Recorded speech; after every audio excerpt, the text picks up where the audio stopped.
The transfer portal is open, and TCU has already made something clear early in this offer season. They are going to get playmakers for Josh Hoover. We'll talk about that next here on Locked On Horned Frogs. It's your team every day.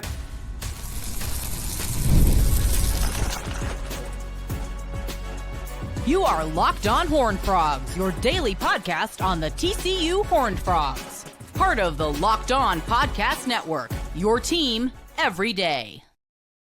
Locked On Horned Frogs, your team every day. I'm your host, Steven Simcox. Thanks for joining in on the show.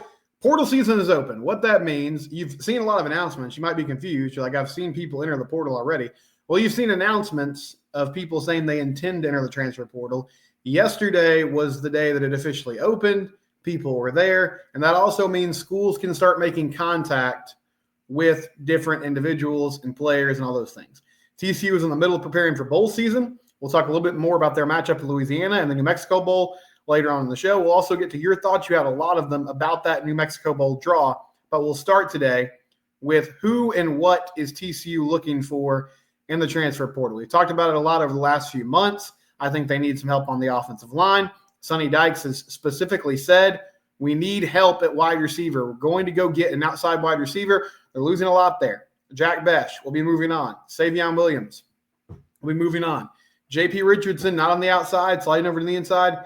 He'll be moving on. Blake Knoll, who's, not a guy that's put up a ton of production, but's been one of your backups for a few years now. You've got a lot of young players you're counting on. Eric McAllister is going to be the lead dog next year, we assume. But who's going to come in and be that complementary piece or that person on the other side? And TCU went after a popular target in East Carolina wide receiver Chase Sowell yesterday. Sowell had 34 receptions for 678 yards and 3 touchdowns this past season.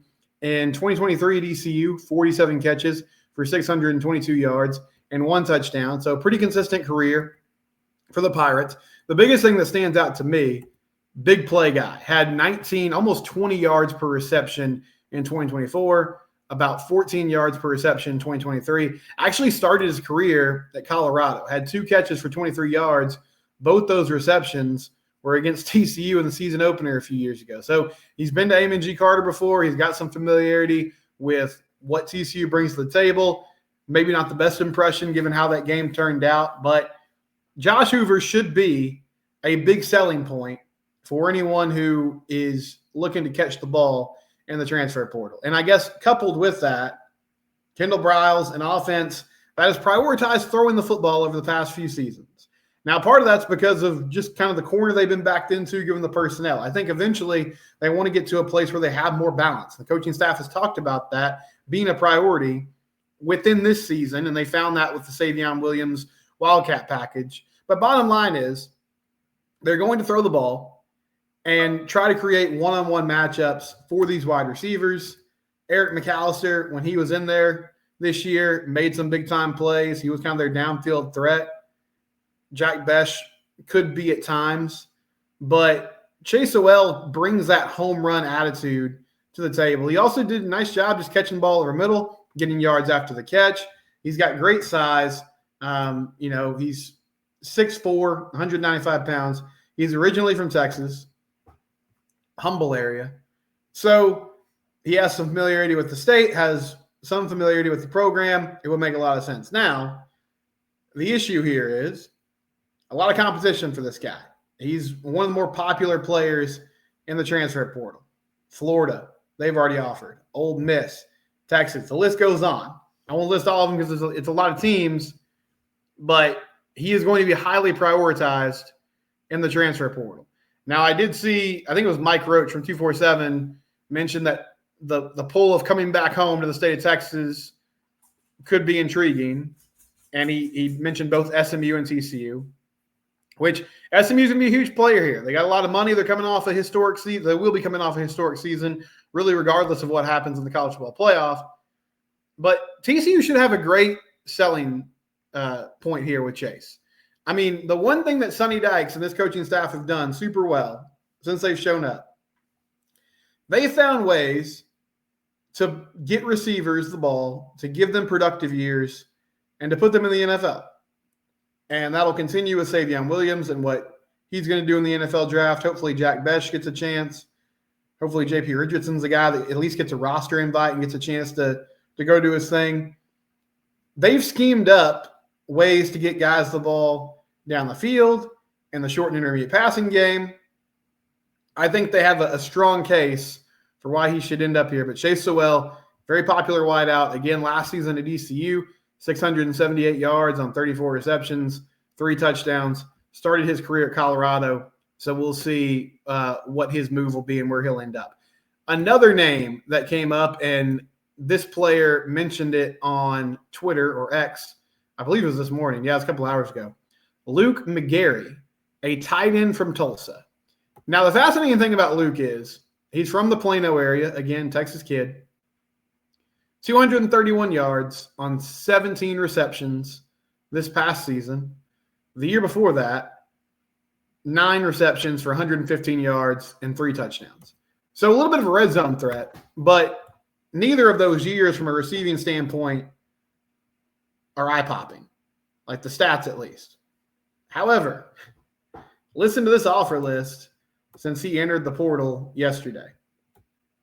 LSU, Kansas, Colorado, Oklahoma, Washington, Nevada, BYU, Georgia Tech, NC State, Mississippi State, Oklahoma State, Houston, Duke, Cal, Texas State.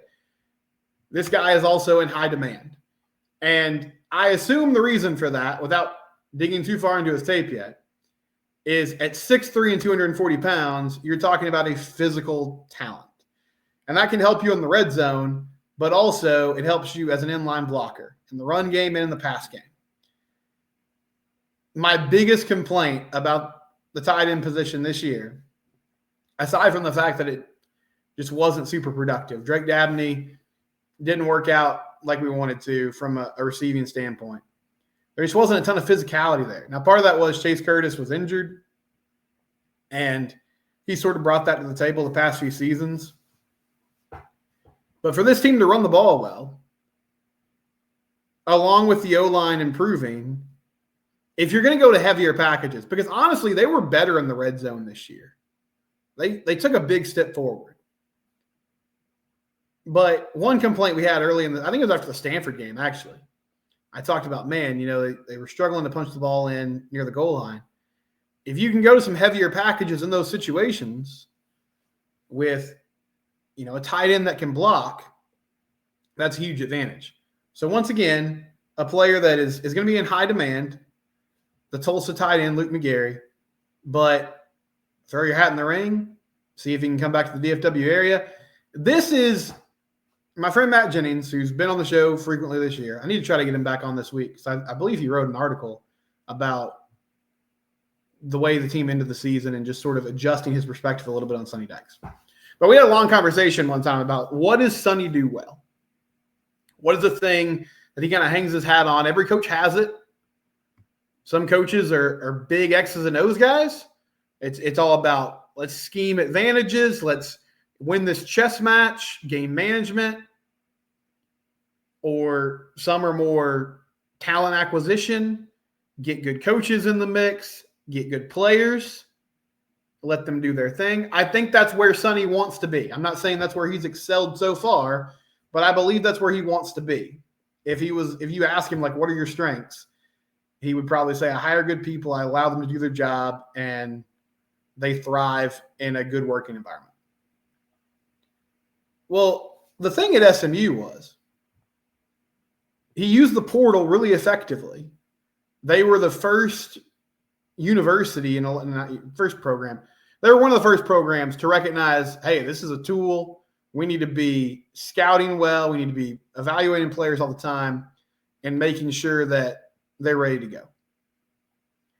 And he leveraged the location in Dallas with the idea of, hey, if you're a DFW kid and you went off to choose the Power 4 school, Shane Buechele at Texas being the most famous example, and it didn't work out for whatever reason, come back home. You can play immediately. We'll get you up to speed quickly. Be near friends and family again. And I remember on the ticket, it's probably this past off season, Corby Davidson asked Sonny, on the hard line, he was like, hey, how do you not get overwhelmed? There's so many players now. And I think Corby was specifically asking him about how most schools are going to this general manager role that has a number of responsibilities that are listed, but the main one seems to be getting personnel in place. And so he was like, yeah, Jeff Jordan is that guy for us. And then he went on to say the way they prioritize how to scout in the portal is they have a list of guys that they had a previous relationship with. So when they were coming out of high school, they talked with them, and it just didn't work out for whatever reason. They went to another school, and so they just keep tabs on them, see, okay, how did they do? What's the story there? And then also they have a long list of players that are from the area, whether that's Dallas, Fort Worth, state of Texas, just local kids who, okay, if it doesn't work out for them at this spot, maybe we can entice them to come over here. So you already see that influence with a couple of offers that it threw out. I want to close with this, at least in this segment. I have not seen an official offer yet or any chatter about it, but I had two people who are plugged in at Houston reach out to me yesterday and say, hey, watch out for Joseph Manjack, who's been a receiver with the Cougs for 3 seasons now. Supposedly there's mutual interest between him and TCU. I recognize the name. I went back and looked at the stats. 2023 was his best season, 577 yards on 46 receptions, 6 touchdowns. Last year, 351 on 22 receptions with 3 touchdowns. And 2022, he played sparingly. And then 2021, he was actually at USC. But I asked one of these sources, I was like, hey, what was the story with him last year at Houston? Like, why does his production go down to 350 yards? Was it just the fact that they had so many struggles on offense? And he said, yeah, that was my read on it, or that was his read on it. Struggles on offense, didn't have a QB that could really throw the ball effectively. Now, they did against TCU, unfortunately, but didn't have a QB that could throw the ball consistently. They ran the ball a lot, played ball control, those types of things. This wouldn't shock me. I mean, Joseph looks like a J.P. Richardson replacement as a slot wide receiver. He's a possession guy. I mean, he's not somebody that's going to get big shots down the field. It's just moving the chains, first downs, that type of thing. But that being said, I think it's a really tough balance to strike. Let me see if I can articulate this correctly. Always a good thing to hear from your podcast host.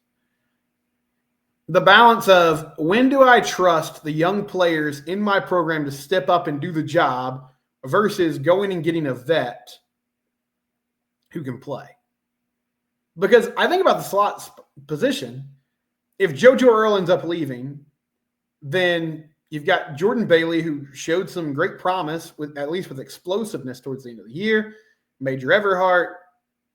A couple guys that you would believe could take on that role, but maybe they just don't feel super comfortable there and they want one more guy in the building who can at least provide some competition. But I think if you go get Manjack, you're pretty much saying this is our starter.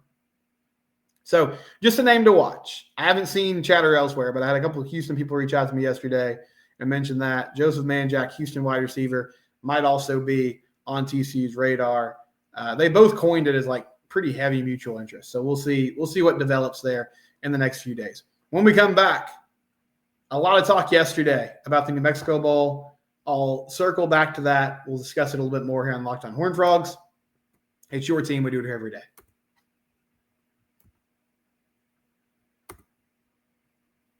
Always love talking about our great sponsors on the show, and one of those who's been loyal with us for a long time is FanDuel. FanDuel is where the game starts. Get ready to tackle the NFL action with FanDuel, America's #1 sports book. Right now, you can bet $5 and get $150 in bonus bets if you win. The FanDuel Sportsbook app gives you everything you need to place live bets on the NFL all in one place. So when you get the hunch in the middle of a game, you can check out the latest stats, view live play-by-play, and so much more on the same page where you place your bets. Just visit FanDuel.com to join today. Again, that's one $5 bet. You win that, you get $150 in bonus bets. live betting in the middle of NFL games. It's available on FanDuel.com or on the FanDuel app. FanDuel, it's where the game starts. Another transfer portal note before we move on. I saw this from the 10-12 network. It was either yesterday or today. And this was as of this morning, how many Big 12 portal entries there were. So Arizona leads the way with 20. Utah leads the way with 18. Oklahoma State has 8. Kansas State has 10. Kansas has 8. Iowa State has 7. Houston has 10. Colorado has 11. Cincinnati has 5. BYU has 6. Arizona State 9. UCF 21. West Virginia 8. Baylor with 3. And TCU with 5 portal entries. And so far, one guy that I would consider a starter in Jamel Johnson. Maybe they get him back, but doesn't seem likely at the moment. One thing that they have done well the past few seasons, in my mind, along with putting together a good wide receiver room, is they retain players at a pretty good rate. Now, you've lost some impactful ones. I mean, losing Dominic Williams last year was huge, and it showed up in their inability to stop the run game. But you haven't had a mass exodus, I guess you should say. I also saw, and I'm not trying to pile on to somebody, I just want to point it out because he has history here, and so I thought it might interest people. Cordell Russell is entering the portal again. He was at TCU for a season, highly rated 4-star wide receiver, then went to Colorado. He's hitting the portal again. Chandler Morris also in the portal after putting up some crazy numbers at North Texas. So I'll keep an eye on those, just 'cause I'm interested in where they land. But some intriguing names that have connections to TCU in the portal as well. So New Mexico Bowl, playing Louisiana, and got a lot of questions about this or comments. One person said, hey, we don't need to be arrogant about this game. Like, are we sure that we can just waltz in and beat Louisiana? That wasn't my point in yesterday's show. What I was really getting at was there were other bowl games that had a lot more cachet when we talk about Liberty Bowl, Texas Bowl, even the Guaranteed Rate Bowl, and would have put you in a game against a Power 4 opponent. Now, TCU is not a machine that can't lose, right? We've seen that plenty of times this year. But Louisiana, maybe down to their third-string quarterback, possibly starting a true freshman, depending on how a couple injuries to the guys above him on the depth chart shake out. I think this is a game you should win. I'm not saying you will. The other side of it is we don't know what TCU's lineup is going to look like when they roll out there on that morning a couple days after Christmas. Sonny Dykes did hold a press conference yesterday where he said that Savion Williams and Jack Bech were not completely ruled out. They might play. I would be surprised if either played. I would be absolutely shocked if Jack Bech played coming off a knee injury that the timetable's supposedly 4 to 6 weeks. I would be surprised if Savion played too, but I guess I could see maybe him getting in for a few snaps. I just, the risk reward there is crazy tilted in one direction. So if I had to guess, I'd say both of them won't play. I do think it's a good chance to get some young guys involved. And, I don't know what Bless Harris's plans are for this ball game, but if I'm this coaching staff, I want Ryan Hughes getting as many snaps as possible. Some of these young wide receivers, you've got a big situation to figure out at safety now. I mean, you're losing Bud Clark at the end of the year, Cam Smith, Jamel Johnson's transferring out, Richard Toney potentially transferring out. There's a lot of names there. So, I mean, one intriguing storyline for me is like, what does that group look like during the bowl game, and how is Andy Avalos prepared to or planning to attack it in the offseason? Haas Haney, what does he get as far as reps go? We've seen him in these, running the ball situations. He closed out that game against Cincinnati in that Wildcat formation where everybody knew what he was doing. I mean, he was coming downhill, either right, left, or up the middle.